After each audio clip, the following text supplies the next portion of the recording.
Your move, your move.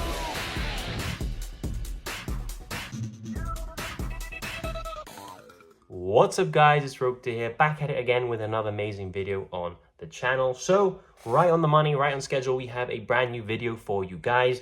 And before we get into it, I just want to say, if you do enjoy this type of content, make sure you obliterate the like button to let me know to make more of this. Share your thoughts down in the comment section down below as I reply to every single one. And if you guys are new around here or you enjoy my beautiful face, make sure to subscribe as we are aiming for 5,000 subscribers before the end of 2025. Also, if you guys want to support the channel a bit further or you guys want to meet and duel me, make sure to check out the Discord server links all over the channel. Get yourself in there, get yourself dueling against me. Well, that's enough of me. Let's get straight into the video. So, starting off with the deck profile, we have Triple Cerzial, Watcher of the Evil Eye. Now, this is your main combo piece in Evil Eye.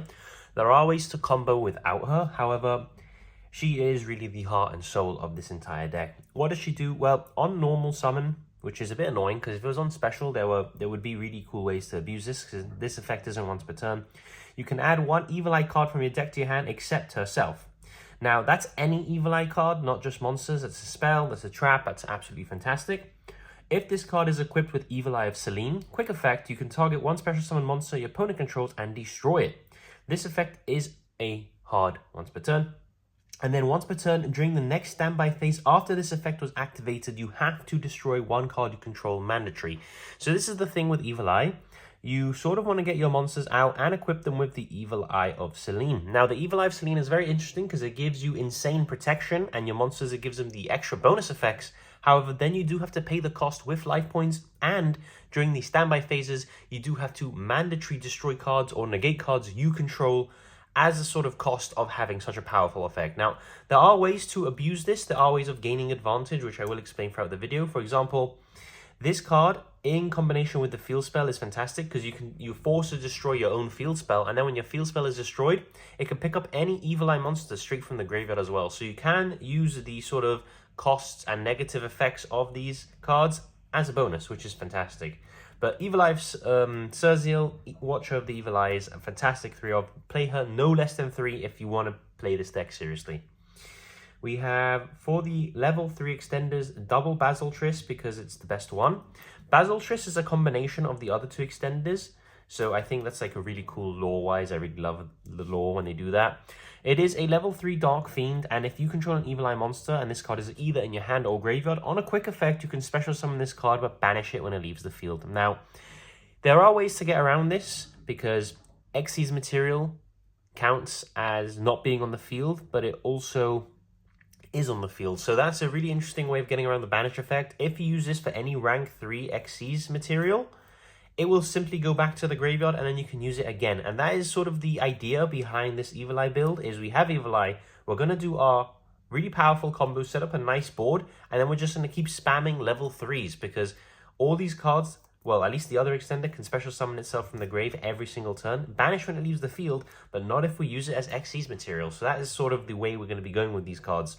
And Basiltris has an insane other effect, which is during your opponent's turn, again on a quick effect. After this effect resolves, link summon one Evil Eye Link monster using monsters you control as material, which is already insane, but it has an extra little caveat. When you do, you can also use Evil Eye equip spells you control as Evil Eye monsters. This is absolutely amazing. Why? Because this means we can make the Link 2 or the Link 3, and all it will cost us is a monster and an equip spell, or the Basiltris monster and the equip spell, which is absolutely fantastic. I love this card. This card helps so much with Evil Eye. It's such a big boost, such an amazing piece of support. Why am I not playing 3? Because as you can see from the combo, you can send it from deck to grave as cost, guys, with the help of the new spell that came out. So, absolutely fantastic card. For the other extenders, 1 Basilius, Familiar of the Evil Eye. Why 1? Because I was playing 2 for a while, and I kept having either to use my normal summon on Cerzial and then special summoning a Basilius, meaning 1 is dead in hand. Or also when I just open this card alone by itself, yes, you can combo, but it's not great. You just want to use it as an extender, or you want to use its effect to dump when it doesn't matter and hope you can bait out a interruption that way. So what does this card do? Well, as long as you control an Evil Eye monster, you can special summon this card from your hand. And then during your main phase, you can send one Evil Eye spell or trap from your deck to the grave. There are really good targets that you want to send, and I will explain to them. I'll explain to you when I get there what they are. This is a fantastic card. If I were to give Evil Eye support, what would I give them? Because I get this question a lot. I would give them a Link 1 that takes any Evil Eye monster, and all it does is simply grab you a Evil Eye monster from the deck or grave and give you an additional normal summon. That is something that I think this deck would be amazing with. That would turn pretty much any Evil Eye card into a full combo. And if you want to give it the extra little effect, while it's in the graveyard, it counts as you controlling an Evil Eye monster. Just so, because sometimes if they remove your Sergio, you cannot use your extenders because they all require an Evil Eye monster. So that is, I think, if they gave the deck that Link 1, I think honestly the deck would be top tier. I think it already is very, very good rogue. I think it's a very underexplored deck. However, if they got a Link 1 to that effect, I think this deck would be like top tier meta contention. I think that is like the missing piece that this deck needs. For the other extender, we have one Ketoblapas. I believe that's how you pronounce it. If not, correct me, please, in the comments. Again, another level 3 dark extender.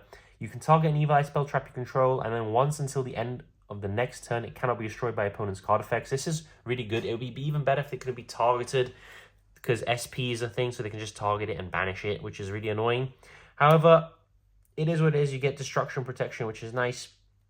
And then if you control an Evil Eye monster other than this card, while this card is in the grave, special summon it, but banish it when it leaves the field. Again, Xyz material, it won't be banished. It'll just go simply back to the graveyard, which is absolutely fantastic. So those are the monsters. There's literally not a lot of them. There are other monsters like the Medusa. However, I don't play that card because I don't think that card is very good on its own.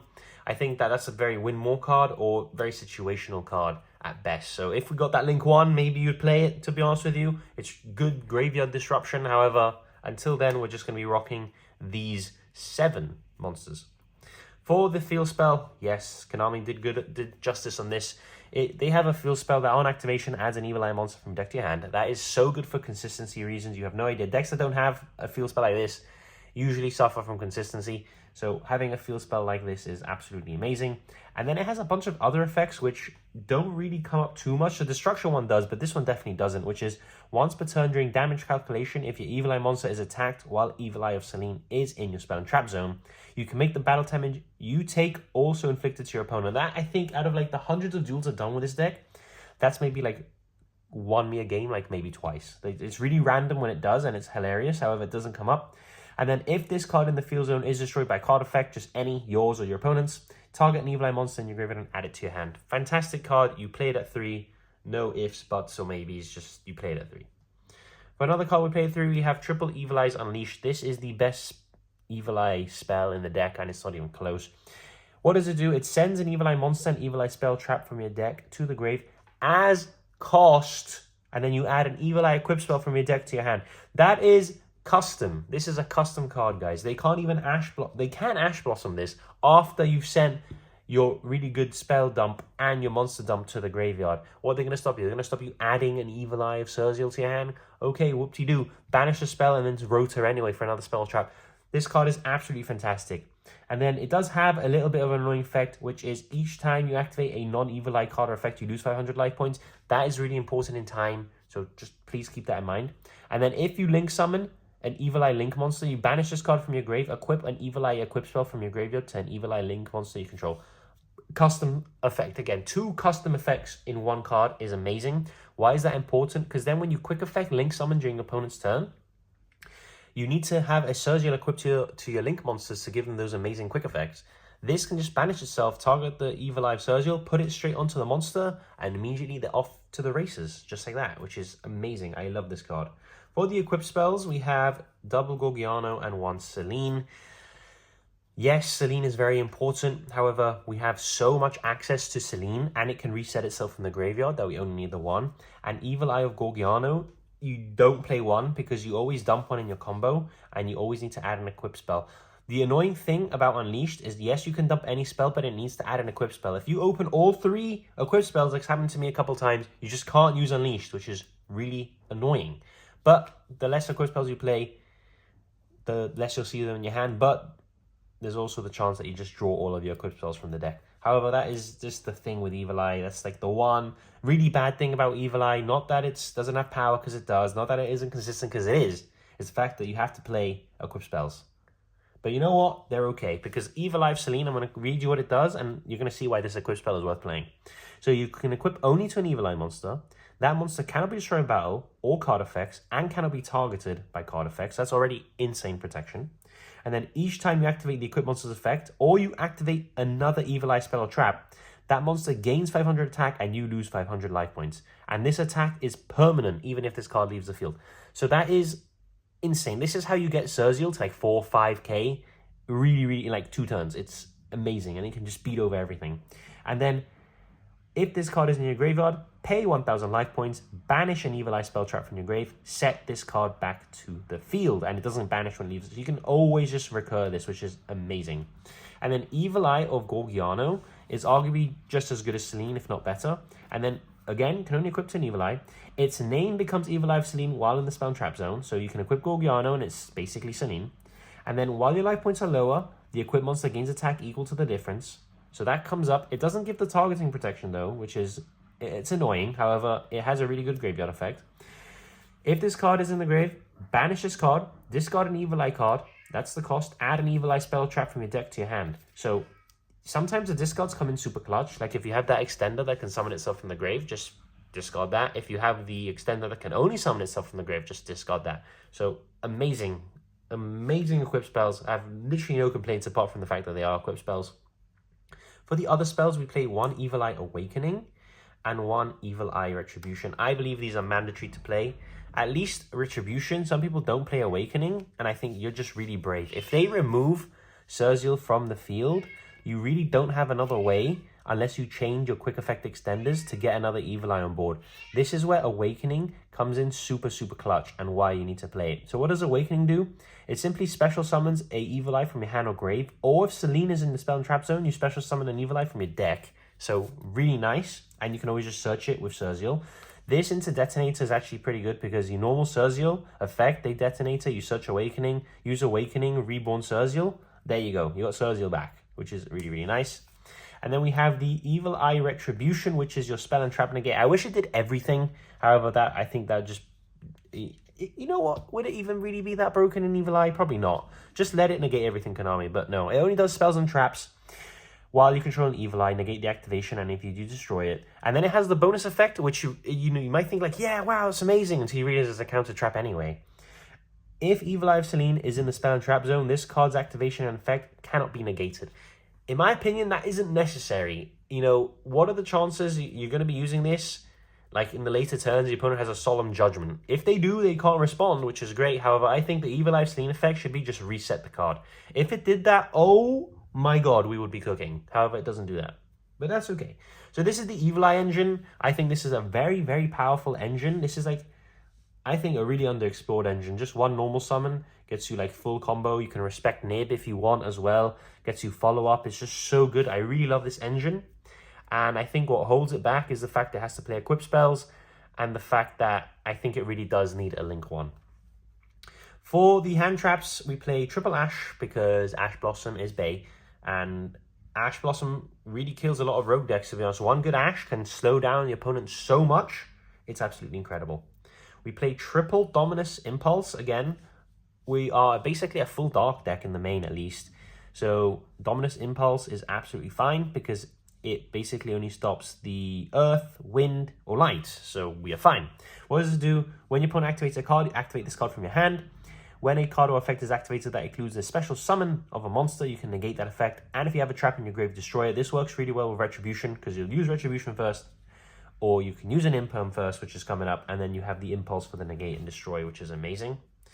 We have the Triple Imperm, just not once per turn effect negation on a trap, so this won't trigger Talents, neither will Impulse, which is amazing, and they work really well in tandem. This is Triple Foolos. I'm just poor right now, so I don't have Foolosses. I am looking to buy Quarter Century Rare playset to keep the max rarity theme going.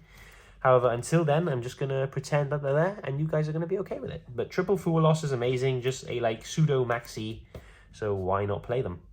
And it sort of discourages your opponent from playing too much. which is really good in a deck like this because going second we can struggle. That's another thing that this deck struggles with, is going second, and Full Loss helps with exactly that. We have one Nibiru and one Droll. Droll in particular is because we play Crossout Designator. Droll cooks this deck if we're not careful, so just having the Droll as an option to cross out is amazing. And Nib, again, if you don't want to respect Nib and you have a crossout, you can push and build a really nice board and then have the Nib to cross out. I think it's just valuable to play these cards. And if you draw them, they're not even that bad either. Nib's amazing and so is Droll. So amazing cards. And we have two more hand traps in the Bestial Baldrake and the Bestial Magnamut. Why isn't this Jerusalem? I hear you asking. There's a very, very good reason I don't own Jerusalem. Because I sold them for Rarity Collection 4. I'm like, surely the Bestials all get QCRs. Nah, Konami had different ideas. The Bestials aren't in it, and neither is Castra Fenrir. So that sucks. However, Baldrake does serve a purpose in this deck, and so does Magnamut, obviously. Not only are they amazing DD Crows, and they are level 6, and they're Dark Sweep, meaning we can use them through Impulse. This searches your Baldrake. Your Baldrake can summon, and if you go for the Link 2 play with your Evil Eye Basiltris, it will stay on the field because you use Surziel in the Equip spell, meaning Baldrake has a free monster to just tribute off for a summon negation, which is amazing. And that is the synergy that I'm coping with because I don't have Druisworm. Plus, you don't really need to cross out Druisworm in terms of being worried that it's going to target and send something because your Evil Eye stuff can't be targeted anyway. So yeah, just keep that in mind. Double cross out, protect ourselves. If they negate the Surziel, we are in a bit of trouble unless we've opened the spell, for example, Evil Eye's Unleashed, or we've opened full combo or opened another Evil Eye card anyway. We're fine. However, if we don't, we need to be able to reliably protect our Surziels, and Crossout helps us do that. One call by, again, just protect. This is another thing about the deck. It does really well into the Malcharmies. If they go Full Loss, you can give them no draws if you don't want to. If they go Perulia, you give them one draw in your normal Surziel. If they go Meows, you don't have to give them any draws because they are all quick effect summons. Well, the quick effect summon you can just do during your opponent's turn. So you can it plays really well into the Malcharmies, which is really nice. Perulia is the hardest one to play against, but Perulia is also probably the least played one. So we have that going for us. One Terraforming, consistency, just get a field spell. One triple attack, if they hand trap us, punish and remove the other ones and we can play. Or draw cards, and we have one Pot of Prosp. The extra deck we don't care too much about as well. This is like another perk of the deck, so just dig 6 and go and grab hand traps and grab starters. That's the end of the main deck. Let's now move on into the extra deck. Moving on into the extra deck, let's get into the generic stuff. We have one beautiful Aboaku. This is such a boost to a deck like this because, yes, we're not playing Fiendsmith, however, we're still a Fiend deck, which is a very awkward spot to be. This helps a ton, especially that we have a Link 3 that we can just link off for the Aboaku. So what does the Aboaku do? Well, it needs a Fiend monster as one of the materials, which is absolutely fine. We're a Fiend deck. During the main phase on a quick effect, discard a card and then choose one of these effects. Destroy one card on the field. Banish this card until the end phase and special summon a light or dark monster from the graveyard. During your standby phase, you can draw cards equal to the number of different monster types in your grave and then place cards back to the bottom of the deck equal to the number of cards you drew. Amazing custom card for Evil Eye, basically, because it goes so well with the Link 3. There's even lines where we go Nightmare Unicorn, from it we go SP Little Knight into a Banish, Nightmare Unicorn, discard, and then Nightmare Unicorn go into the Aboaku with an extra extender, and then Aboaku banish itself, bring back SP Little Knight, which is amazing. But yes, we do play the Unicorn, we do play the SP Little Knight. Those discards do come up, by the way, because we don't have a reliable way to discard Full Losses that we draw later into the game, so they're pretty dead.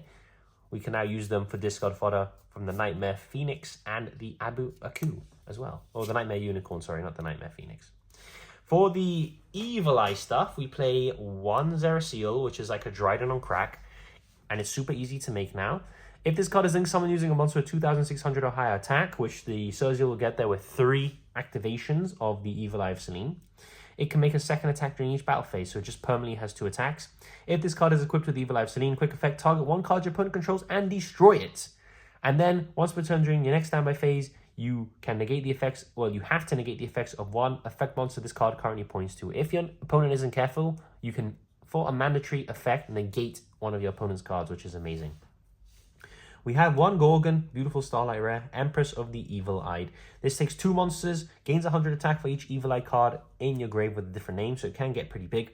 And then if this card is equipped with Evil Eye of Selene, on a quick effect, target one effect monster opponent controls to negate its effects until the end of the turn. And then during the standby phase, or the next standby phase after this effect was activated, destroy one card, well, one monster this card points to. So again, mandatory effect, you can blow up your opponent's card if they're not careful with zone placement. That is it for the links. I think this is a fantastic amount. I wouldn't play any more. I wouldn't play any less. This is just pretty generic, good stuff with the 2 Evil Eye link monsters. Give them a link 1 Konami, and please give them the effect I said. That would just break the deck. We have, for the Xyz boss monsters, Zeus and Typhon.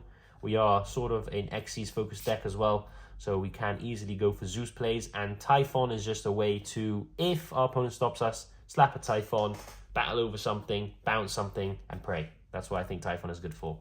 We have a package here that I like to include together. So number 3, Cicada King. Digital Bug Core Beige. Why isn't this like anything higher than common? This should have been a Rarity Collection 4, not the freaking Petite Moth.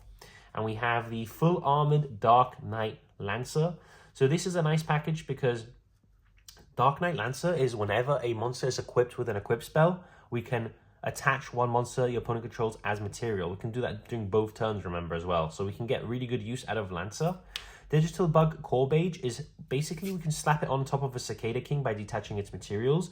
If there's like a massive nib token in our opponent's field, we summon it in defense and then Digital Bug Core Beige shuffle it away, which is nice, and then slap on the Full Armored Knight on top, which is really cool. And Cicada King, we make with 2 level 3s, and it's a monster negation while on, as long as that monster's on the field, which is really cool. And I really like that package. No one expects it. We have the Ashura King. This helps go for pushes for OTKs because it takes 3 level 3s, which is all our extenders, slap them into an Ashura King, battle 3 times. It has a monster negation effect, which is amazing. Negation and destroy as well, so it's a pretty nice card. We have the Phantom Knight of Breaksword. This card is just spot removal. 2 level 3s, we can just make it and either blow up our field spell on one of our opponent's cards, then the field spell add back, then we can normal summon, for example, start our engine again, or we just blow up the Breaksword and 1 card our opponent controls. The Bamboozling Gossip Shadow, need to pick up a secret rare because I'm trying to go highest rarity with this deck. Just a monster negate from anywhere. We make this usually as summon number 4, and even if our opponent has nib, they just have a dead card in hand, and we still have the negate as well, which is amazing. We have our Win in Time, which is a Battle Cruiser Dianthus. Oh yes, 3 level 3s, detach material, inflict 200 damage to your opponent for each card in their hand. So if they have a full hand of 5 cards, we inflict 1,000 damage. We pay 5 if we do the full combo. So they need to have 3 cards or more for this to win us a game in time. We'll never draw in time unless we can't get combo. We'll either lose or win because we have to pay 500 life to activate this effect if we go full combo. And if they negate it, well, we lose. But if it resolves, we win. So I like that. And we have the 1 Chaos Angel because Bestial's a level 4 and Cerziel, well, Bestial's a level 6 and Cerziel is a level 4. And we can make a Chaos Angel. And the beautiful thing about Chaos Angel is that it's on special. So we can link it away for an Abu Aku, bring it back, and then on summon, it's going to banish a card, which is amazing. So do let me know what you think of this Evil Eye deck profile. I think this is a deck that, with the next ban list, if everything aligns, we're going to be in a fantastic spot. This could be a deck I take to Liverpool for the massive nationals that is happening there. I apologize to hear my cat. He's very excited for Evil Eye deck profile, so I apologize you can hear him. Please do let me know in the comments what you thought of this deck profile, and I see you all in the next video. It's time! Let's go!